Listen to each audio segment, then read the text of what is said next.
నా పేరు Sumanth, ఉస్మాని university PDSU ప్రెసిడెంట్ని. గత కొన్ని రోజులుగా ఓయూలో నియంతృత్వ ధోరణి మొత్తంగా విద్యార్థులపైన అణచివేయటం, ఎక్కడ చూసినా నిర్బంధంగా ఈరోజు ఓయూని చూస్తూ ఉన్నాం. గత కాలంలో ఎప్పుడూ లేని విధంగా మొత్తం కూడా ఈరోజు చూసుకున్నట్లయితే మొన్నటిదాకా బీఆర్ఎస్ ప్రభుత్వంలో కొంతమంది కొన్ని శక్తులు మొత్తం కూడా ఓయూని విధ్వంసం చేయాలని చెప్పేసి, ఓయూని నాశనం చేయాలని చెప్పేసి, ఓయూ నుండి ఎవరు కూడా ప్రభుత్వంకి వ్యతిరేకంగా మాట్లాడకూడదని చెప్పేసి ప్రభుత్వంలో ఉన్న పెద్దలు మరియు ఇక్కడున్న వీసీ ఇద్దరు కలిసి కుమ్మక్కై ఇక్కడున్న విద్యార్థుల్ని, ఇక్కడున్నటువంటి యూనివర్సిటీ క్లైమేట్ మొత్తాన్ని కూడా, ప్రజాస్వామ్య వాతావరణం మొత్తం కూడా ఈరోజు ఇబ్బంది పెట్టినటువంటి పరిస్థితి చూస్తూ ఉన్నాం. మనం చూసుకున్నట్లయితే ఇదే ఆర్ట్స్ కాలేజ్ వేదికగా తెలంగాణ ఉద్యమంలో అనేకమైనటువంటి పోరాటాలు చేసినాం. అలాగే అనేకమైనటువంటి బహిరంగ సభలు, నిరసనలు, హర్తాళాలు చేసినాం. కానీ ఈరోజు ఇది మొత్తం కూడా ఆర్ట్స్ కాలేజ్ అనేది ఒక నిషేధిత ప్రాంతంగా చేయడం జరిగింది. దీని మీద అనేక సందర్భాల్లో ఇక్కడ ఉన్నటువంటి ప్రొఫెసర్ కాసిం గారు కావచ్చు, అట్లా అనేక మంది మేము ఇక్కడ ధర్నా చేస్తున్న క్రమంలో మా మీద కేసులు పెట్టడం కూడా జరిగింది. అంటే ఇక్కడ అనేక ఏళ్ల పాటు చదువుతున్నటువంటి, టీచింగ్ చెప్పినటువంటి ప్రొఫెసర్స్ మీద, అనేక ఏళ్ల పాటు ఉన్నటువంటి చదువుకొని విద్యార్థి ఉద్యమాలు చేస్తున్నటువంటి మా పైన కూడా ఈరోజు కేసులు పెడుతున్న పరిస్థితి ఉంది. ఇది ఆర్ట్స్ కాలేజీ, ఇది స్వేచ్ఛాయుత వాయువుల్ని సమాజం కోసం, ప్రజల కోసం మాట్లాడేటువంటి ఆర్ట్స్ కాలేజీ దగ్గర ఈరోజు పూర్తిగా మొత్తం కూడా ఈరోజు నియంతృత్వ ధోరణితో అరికట్టుతూ ఈరోజు రాజ్యం చేస్తున్నటువంటి ఏదైతే ఆగడాలు ఉన్నాయో అది మొత్తం కూడా వైస్ ఛాన్సలర్ గారు దానికి తొంతుపడుతూ ఇక్కడ మొత్తం కూడా నిర్బంధాలు చేయడం జరిగింది. అట్లాగే యూనివర్సిటీ వచ్చిన క్రమంలో, వైస్ ఛాన్సలర్ వచ్చిన క్రమంలో ఈరోజు పూర్తిగా పారదర్శకత, నిజాయితీ చేస్తున్నటువంటి ఆయన ఈరోజు మొత్తం కూడా పూర్తిగా విద్యార్థులకి విద్యను దూరం చేసే కుట్రలో భాగంగా ఈరోజు చాలా కాలం నుండి చేస్తున్నాయి. మొత్తంగా చూసుకున్నట్లయితే పీజీ కావచ్చు, పిహెచ్డీ కావచ్చు, ఇట్లా అనేక రకమైనటువంటి ఫీజులు 3,000 నుంచి 2,000 దాకా ఇంచుమించు ఒకేసారి 100 నుంచి 200% పెంచినట్టు 30,000, 40,000 కూడా ఈరోజు ఫీజులు పెంచి పేద, మధ్యతరగతి, నిరుపేద చదువుకున్నటువంటి ఈ యూనివర్సిటీని పూర్తిగా చదువుకు దూరం చేస్తున్నట్టు పరిస్థితి ఉంది. మనం చూసుకున్నట్లయితే యూనివర్సిటీకి రావడంతోనే ఇక్కడ వచ్చేటోళ్ళంతా కూడా మెరిటోరియస్ స్టూడెంట్స్ ఉంటారు. ర్యాంక్ కొట్టుకొని ఇక్కడ దాకా వస్తాం.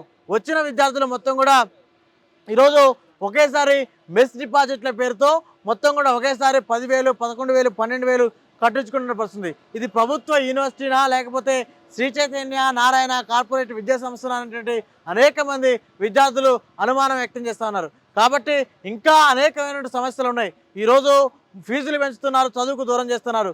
ఎక్కడ పడితే అక్కడ మొత్తం ఇబ్బడిగా సమస్యలు ఉన్నాయి. హాస్టల్లో సరిగ్గా లేని వస్తుంది. మొత్తం కూడా హాస్టల్లో అగ్గిపెట్టెల్లో పుల్లలాగా ఈరోజు విద్యార్థులు కుక్కున్నట్టు పరిస్థితుంది. మెస్లో సరిగ్గా నాణ్యత లేదు.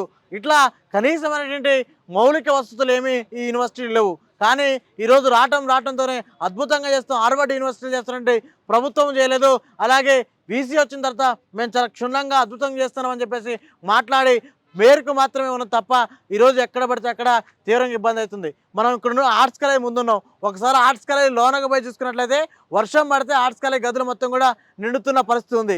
కానీ ఇక్కడ ఒక 6 నెలల క్రితము ఈరోజు లైటింగ్, ఫంక్షనింగ్ అని చెప్పేసి 13 కోట్లతో మొత్తం కూడా చేసి ఈరోజు బయట అలంకరణ చేస్తున్నారు. కానీ విద్యార్థులు చదువుకునే తరగతి గదిలో మాత్రం వర్షం వస్తే మాత్రం నీళ్లు ఉన్నటువంటి పరిస్థితి ఉంది. కాబట్టి మొత్తంగా చూసుకున్నట్లయితే నిన్నగాక మొన్న సీనియర్ ప్రొఫెసర్లు, పదోన్నతులకు సంబంధించి అనేక మంది ఎవరికి కావాలో వాళ్ళకి సంబంధించిన వాళ్ళ క్లోజ్ గుండెలు మాత్రమే ఇవ్వడం జరిగింది. ఒక ప్రొఫెసరు, ఒక సైన్స్ కాలేజ్ డీను, ఆయన అంతటికి ఆయన, నేను గతంలో అనేకమైన తప్పులు చేసిన, ఏ పేపర్స్ లేవు, ఏ జర్నల్స్ లేవు, కానీ తప్పుడు పత్రాలు పెట్టి నేను పొందిన కాబట్టి దీనికి నేను అర్హుని కాదని చెప్పేసి తిరిగి మళ్ళీ యూనివర్సిటీ రిజిస్టర్కి చేయడం జరిగింది. కనీసము అవగాహన లేకుండా, సీనియర్ ప్రొఫెసర్ అర్హత లేకుండా ఈరోజు దొంగ పత్రాలు పెట్టి ఆ స్క్రీనింగ్ బాడీలో వీసీ ఉండడు, వైస్ ఛాన్సలర్ ఉండడు, ఓఎస్డీ ఉండడు, అనేక మంది ప్రొఫెసర్లు ఉన్నారు. కానీ అవన్నీ కూడా పట్టించుకోకుండా, వాళ్ళు ఏమి వెరిఫై చేయకుండా మొత్తం కూడా ఇచ్చిన పడింది. దాని మీద ఒక కమిటీ చేసి నిజ నిర్ధారణ బయటకు వచ్చిన తర్వాత మళ్ళీ తిరిగి అదే ప్రొఫెసరు నాకు అర్హుండు కాదని చెప్పేసి మళ్ళీ అదే వైస్ ఛాన్సలర్ రిజిస్టర్లకి ఈరోజు మొత్తం కూడా విన్నవించుకున్న పరిస్థితి ఉంది. కాబట్టి యూనివర్సిటీ పారదర్శకత అనేది ఏ విధంగా ఉందో చాలా స్పష్టంగా అర్థమవుతుంది. కాబట్టి మొత్తంగా చూసుకున్నట్లయితే ఎక్కడికెక్కడికి సమస్యలు ఉన్నాయి. మొత్తం కూడా ఎక్కడైతే ప్రభుత్వం చెప్పినట్టు ఆలోచనలు, ఈరోజు అధికారం అనేది శాశ్వతమైనది కాదు. గతంలో బీఆర్ఎస్ ఉంది, కాంగ్రెస్ ఉన్నది.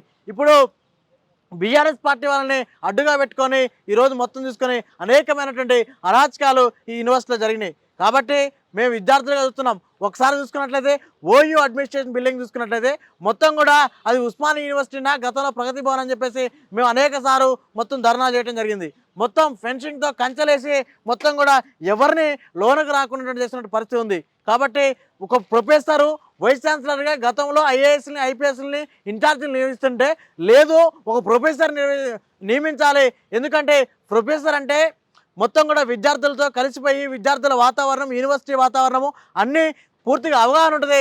గత 10 ఏళ్ళ అనుభవం ఉంటుంది. కాబట్టి ప్రొఫెసర్ అయిన తర్వాత ఈ యూనివర్సిటీ పరిస్థితులకు తగ్గట్టు తను బిహేవ్ చేస్తాడు అని చెప్పేసి మనం అనుకొని యూనివర్సిటీ ప్రొఫెసర్లకు మాత్రమే ఇవ్వాలని చెప్పేసి యూనివర్సిటీ విద్యార్థులుగా మాట్లాడిన క్రమంలో ఈరోజు తన ఒక డిక్టేటర్షిప్ లాగా, లేకపోతే మొత్తం కూడా ఒక బ్యూరోక్రాట్ లాగా ఈరోజు ప్రవర్తించి మొత్తం కూడా విద్యార్థుల్ని ఓయి ప్రగతి భవన్ లాగా చేసి ఏమాత్రం కూడా రానటువంటి పరిస్థితి, విద్యార్థులను లోనకు రాకుండా మాట్లాడకుండా ఈరోజు ఏమాత్రం కూడా తన ప్రైవేట్ సైన్యాన్ని, బీ సెక్యూర్ అనే ప్రైవేట్ సైన్యాన్ని కూడా తీసుకొచ్చి విద్యార్థుల్ని కొట్టడం, ఇబ్బంది పెట్టడం చేస్తున్నటువంటి పరిస్థితి ఉంది. అట్లాగే బీ సెక్యూర్ అనేది ఒక సెక్యూరిటీ సంస్థను తీసుకొచ్చి గతంలో 5 ఏళ్ళుగా 10 ఏళ్ళుగా 15 ఏళ్ళుగా ఇటు వేల కాలం పాటు యూనివర్సిటీలో మొత్తం కూడా ఉన్నటువంటి సెక్యూరిటీ వాళ్ళందరినీ తీసేసి వాళ్ళకి నెలకి 10,000 అట్లా ఇచ్చేటోళ్ళు. ఇప్పుడున్న వాళ్ళకి మొత్తం కూడా 25,000 35,000 చూపించి వాళ్ళకి నెలకి 19,000 రూపాయలు మాత్రమే శాలరీ ఇచ్చి దీంట్లో కూడా అక్రమాలు జరుగుతున్నాయి అనే విషయాన్ని చాలా స్పష్టంగా బయటకు వస్తున్నాయి. కాబట్టి ఇది ఓయూ మొత్తం కూడా గత కొన్ని ఏళ్ల పాటు మొత్తం కూడా బీఆర్ఎస్ అండ చూసుకొని, వాళ్ళ మంత్రులు అండ చూసుకొని మొత్తం కూడా ఇక్కడ విద్యార్థి ఉద్యమాలని మొత్తం కూడా విద్యా వ్యవస్థను మొత్తం కూడా కూని చేసినటువంటి పరిస్థితి ఉంది. కాబట్టి కొత్త కోర్సుల్ని, మంచిగా నడుస్తున్న కోర్సులు మొత్తం తీసేసి వాళ్ళ ఫేవర్ ఉన్న కోర్సులు తీసుకురావటము, ఇట్లా ఏకపక్షాధిపత్యంగా విద్యార్థులకి ఏమాత్రం సంబంధం లేకుండా విద్యార్థుల భవితవ్యానికి ఆటంకం కలిసే విధంగా ఈరోజు వైస్ ఛాన్సలర్ గారు ఆ మొత్తం టీం కూడా ఉంది. కాబట్టి ఇప్పటికైనా విద్యార్థులుగా మేము ఒకటే విజ్ఞప్తి చేస్తున్నాము. ఎందుకంటే ఇప్పటికైనా సరే ప్రజాస్వామ్య వాతావరణాన్ని కల్పించాల్సిన బాధ్యత ఉంది. కాబట్టి అట్లా లేని పక్షంలో విద్యార్థి ఉద్యమాల్ని ఇంకా తీవ్రతరం చేస్తామని చెప్పేసి హెచ్చరిస్తా ఉన్నాం.